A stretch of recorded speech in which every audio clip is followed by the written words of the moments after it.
She was my boss's wife, and off limits. But when she called me to fix her broken light at midnight in nothing but silk, I realized some things can't stay hidden forever. Please don't forget to subscribe and comment. And one request, please always keep a smile on your face. I still remember the way the city skyline looked that morning. The sky was gray, like a paused storm hanging above the high-rise where I worked. I never imagined the way my life would shift when I stepped into that elevator and pressed the 42nd floor button. I thought I was just going to work.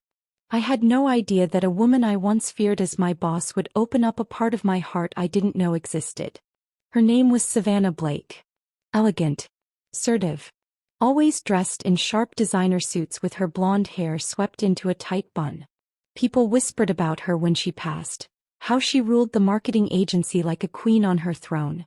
She wasn't cold, but she carried herself like she couldn't be touched. And maybe, just maybe, she couldn't be, until that day. It all began when I was called into her office after hours. The office was dimly lit, the windows showing off the golden lights of downtown. My heart raced as I stepped in. "You wanted to see me, Miss Blake?" I asked, trying to steady my voice. She looked up slowly from her desk. Her eyes didn't seem like they usually did, commanding and analytical. Tonight they looked tired, lost. "Lena Harper, I have a new project for you," she said, sliding a folder across the desk. I walked toward her and took the file, noticing the faint tremble in her hands. "Are you okay?" I asked gently, not as an employee, but as a woman noticing something deeply human in another. Savannah gave a soft smile, one that didn't quite reach her eyes. "I've been better." I hesitated, unsure if I should pry. "You seem off." That's when she let out a breath that carried the weight of something heavier than deadlines or strategy plans. "It's been a lonely few years, Lena. My husband, he's married to his work. I'm not even sure he notices if I come home or not." Her voice cracked, and that shocked me more than anything. I'd never seen her break, not even once. "I'm sorry," I whispered. "No one deserves that." She stood up, walked around her desk, and sat on the couch across the room. She looked smaller somehow, not the powerful woman in heels anymore, but a woman stripped bare by neglect.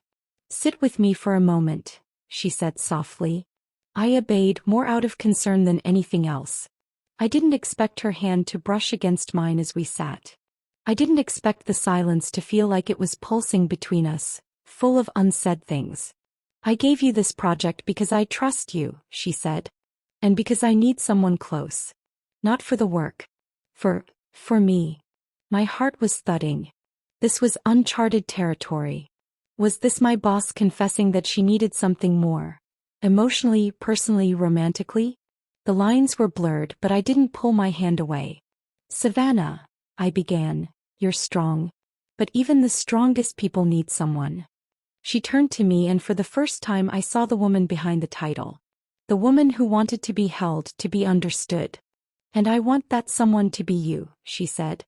The room fell silent. All I could hear was the sound of my breath and hers. I didn't respond with words.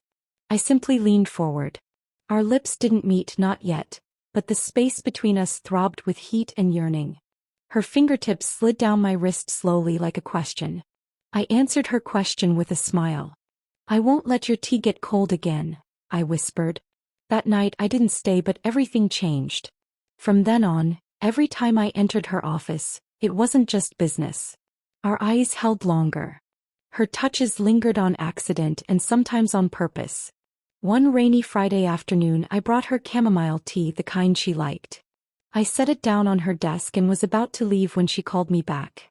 "Lena," she said, "stay with me a while." The room was silent but heavy with tension. I could feel the way her eyes traced me, like I was more than just an assistant now. She got up, walked to the window, watching the rain streak down. "He's out of town again," she said. "It's like I don't exist." "You exist to me," I said before I could stop myself. She turned around slowly.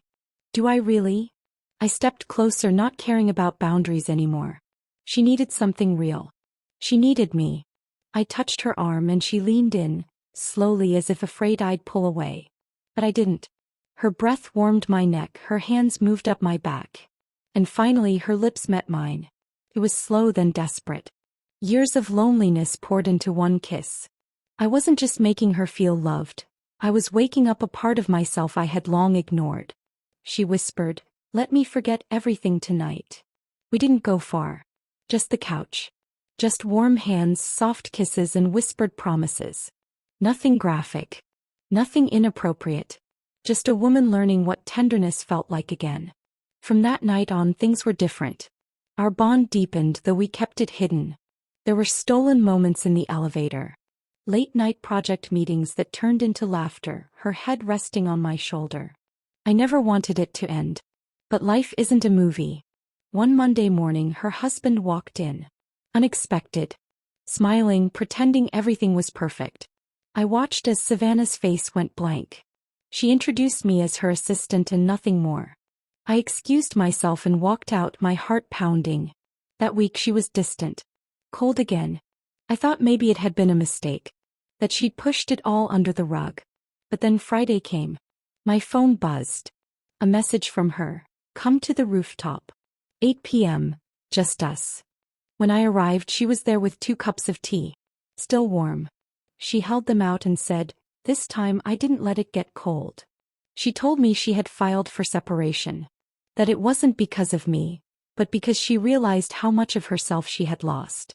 "You reminded me I still have a heart," she said. I kissed her again that night, but it wasn't desperation this time. It was hope. Months passed. The agency buzzed with rumors, but we kept it low. Savannah moved into her own place. We worked together by day, loved quietly by night. One evening, as the sun set over the city, she looked at me and said, "Thank you for seeing the woman inside me, not just the boss." I smiled and replied, "And thank you for trusting me with your cold tea and your warm heart." Even now, as I sip my own cup at home, I think about how it all began, with a lonely woman behind a big desk and a project that changed everything. And I wouldn't change a thing.